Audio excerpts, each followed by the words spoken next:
Bismillahirrahmanirrahim. Pour faire suite à notre série de cours sur les petites ablutions, aujourd'hui on va voir, Inch'Allah, les grandes ablutions. Les grandes ablutions que l'on appelle en arabe al-ghusl. Al-ghusl. La preuve que le ghusl, les grandes ablutions, font partie de notre religion. Qawlullahi azza wa jal, wa in kuntum junuban fattahharu. Et si vous êtes en état de janabah, alors purifiez-vous. Si vous êtes en état de janabah, alors purifiez-vous. Al-janabah, c'est l'état d'impureté majeure. Il y a des causes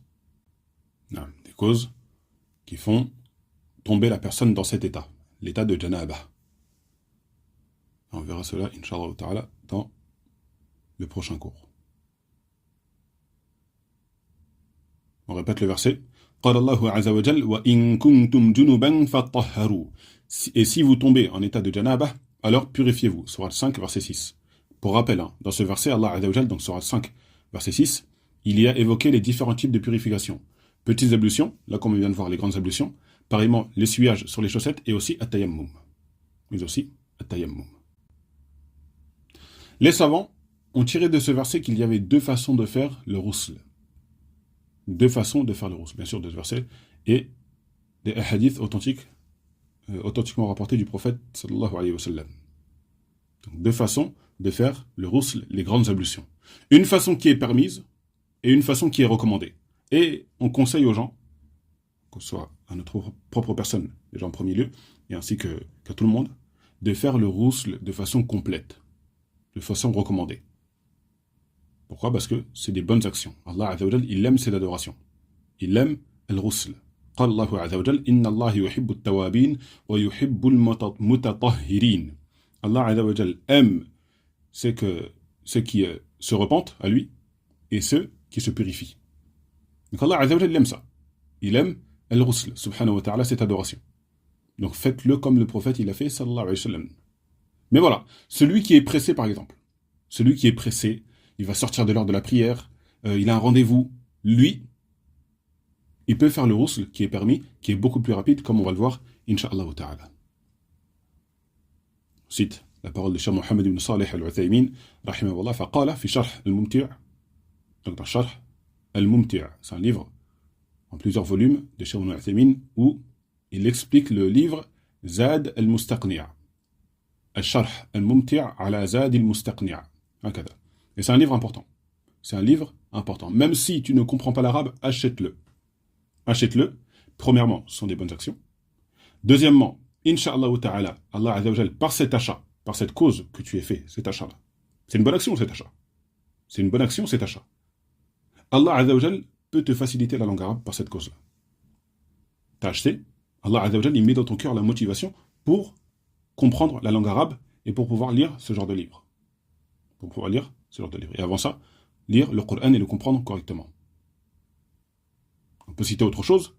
La plupart d'entre nous, soit on a des enfants, soit on aspire à avoir des enfants, qu'Allah Azza wa Jal nous accorde une descendance pieuse et abondante. Donc, il faut qu'on apprenne à laisser du ilm, de la science pour nos enfants. Pas que des biens, des immeubles, des terrains, des champs, des voitures, un compte plein. Non. Laissons à nos enfants une mektaba pleine de livres de savants de la sunna. Pleine de livres de savants de la sunna. Hatta ton enfant, Inch'Allah ta'ala, t'as fait les causes pour qu'il ne s'égare pas. Tu lui laisses des livres. Et je vous assure que ça a un impact. Je vais lire les livres de mon défunt père.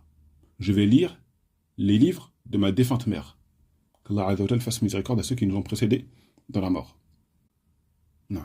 Donc ne négligez surtout pas ça. Ce sont des bonnes actions. Une faïda, vraiment une seule. Et encore, dans un livre, on apprend énormément de choses. Mais juste, on part du principe, juste une faïda.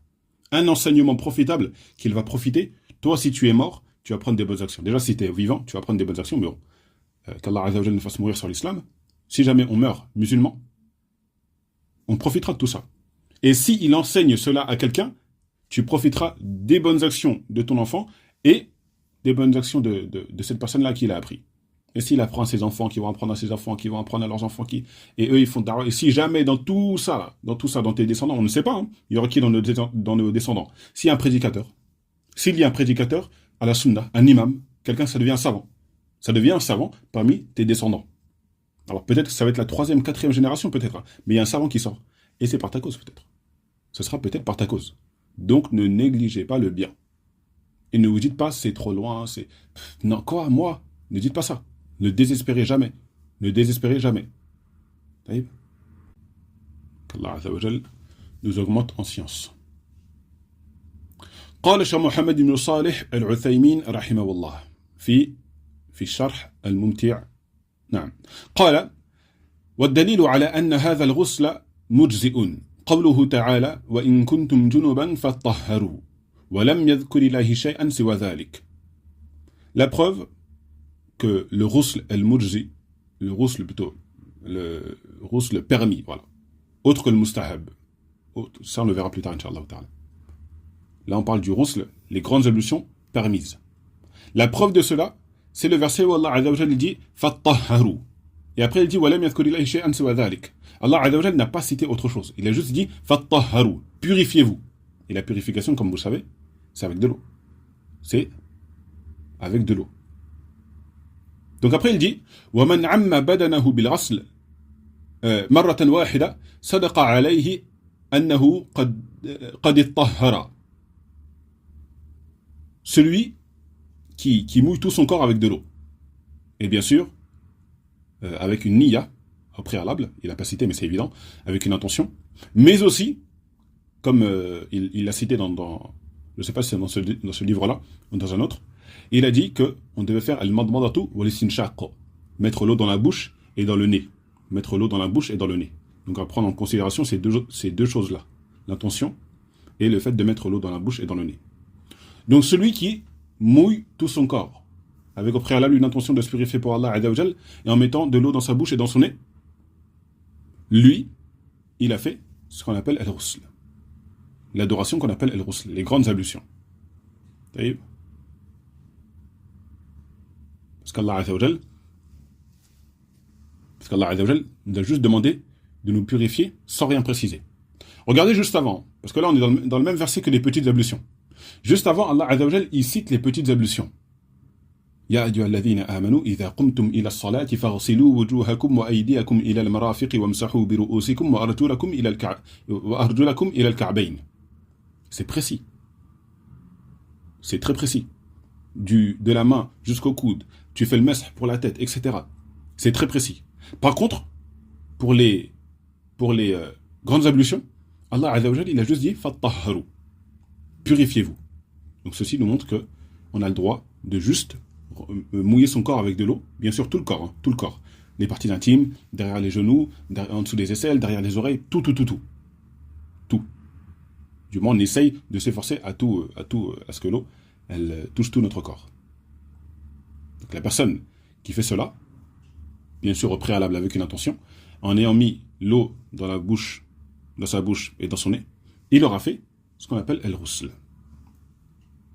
Non. Et il y a des savants qui ont divergé. Il y a des savants qui ont dit que al-madmadatu wal-istinshaq c'était pas obligatoire. Ni dans les ablutions, ni dans les petites ablutions, ni dans les grandes ablutions. Mais on n'a aucun savant, et ça c'est une faïda, retenez bien ça. Il n'y a aucun savant qui a dit que c'était haram. Suivez bien ce que je suis en train de dire.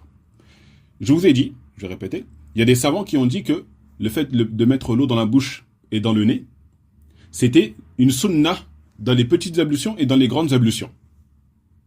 Ils ont dit ça. Mais moi, je suis en train de dire que aucun savant a dit que c'était haram, ou une bid'a, ou muhim, qu'il fallait pas le faire. Donc, nous, pour sortir de la divergence, on le fait quand même. Faites-le quand même. Maintenant, si celui qui veut chercher, il est intéressé par le sujet, il veut faire une recherche, est-ce que celui qui délaisse telle chose, qui délaisse le fait d'avoir mis l'eau dans la bouche et dans son nez, est-ce que ses ablutions sont valides ou pas? Lui, il fait cette recherche-là. Ça le regarde, il fait ce qu'il veut.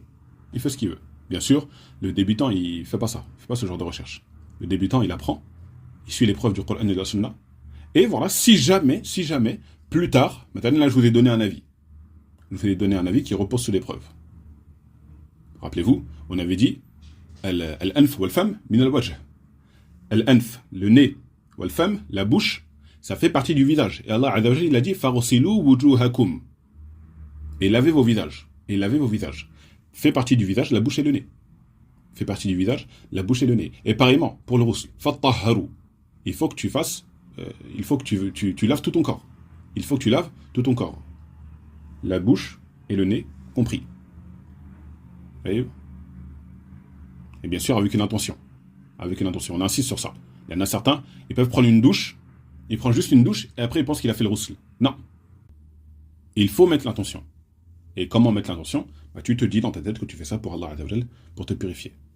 Et si ce que je viens de te donner comme réponse là, ça ne suffit pas, on demande à Allah Azza wa Jal de te guérir. Il y a des gens qui sont éprouvés, vraiment éprouvés par les wasawis, les insufflations sataniques. Et c'est dur. C'est dur, c'est une maladie. Donc on demande vraiment à Allah Azza wa Jal déjà de nous préserver nous et de guérir les musulmans ainsi que les musulmanes qui sont éprouvés par cela. Car c'est très difficile. C'est vraiment très difficile. C'est un combat. Non. Attention à une chose, c'est que lorsque la personne, elle va faire le roussel, les grandes ablutions, lorsqu'elle va sortir, elle fait attention à ne pas toucher ses parties intimes. Parce que comme on avait vu, les parties intimes, ça annule les ablutions, si on les touche. Bien sûr, si on les touche sans rien entre notre main et nos parties intimes. Si quelqu'un touche avec son avant-bras, il n'y a rien. Et s'il touche avec une serviette entre lui et Mohim, il y a quelque chose, il n'y a rien non plus. Ça annule pas les ablutions. Donc faites attention à ça. Faites attention à cela. Naam. Donc ça, c'était pour la première façon de faire le roussel, les ablutions. Ou plutôt, les grandes ablutions. Naam. Deuxième façon de faire, Inch'Allah Ta'ala, on va prendre un autre cours pour l'expliquer. On reste dans notre cadre des cours résumés. Donc on récapitule ce qu'on vient de voir. Il y a deux façons de faire le roussel, deux façons de faire les grandes ablutions. Une façon permise et une façon qui est recommandée. La façon qui est permise, la personne, elle a juste à mettre donc l'intention, elle remplit son corps d'eau, elle mouille son corps avec de l'eau, elle mouille son corps avec de l'eau, tout son corps, hein, et elle met de l'eau dans sa bouche et dans son nez. Et c'est bon. Elle aura fait le roussel. C'est très rapide, hein, c'est très rapide. Et ça va énormément vous aider si vous êtes en retard au Jumu'ah, si vous êtes en retard au travail même, si vous êtes en retard Muhim. Si vous avez quelque chose à faire et que vous n'avez pas le temps de faire les grandes ablutions comme il était rapporté dans la Sunnah. Allah musta'an. Ça fait partie de l'intelligence. Allah Azza wa Jalla, il dit dans le Coran, وَمَا جَعَلَ عَلَيْكُمْ فِي الدِّينِ مِنْ حَرَجٍ. Il n'y a pas de difficulté dans la religion. La difficulté, comprenez bien ça, la difficulté, elle est due à notre ignorance. Plus tu as de la science, plus tu vas remarquer que la religion, elle est facile. C'est pour ça qu'il faut apprendre la religion. Et ceux qui arrêtent de pratiquer l'islam, c'est ni plus ni moins que dû à l'ignorance. À l'ignorance. Et à d'autres choses, hein, à d'autres choses aussi. Le ujb. Le ujb, mais c'est lié aussi à l'ignorance, parce que tu ne connais pas ta place.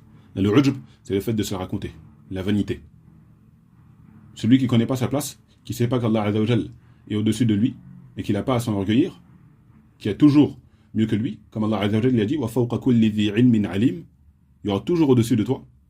Lui, il va s'égarer. Il va s'égarer. Donc, restez modeste et apprenez votre religion. Restez modeste et apprenez votre religion. Walhamdulillah.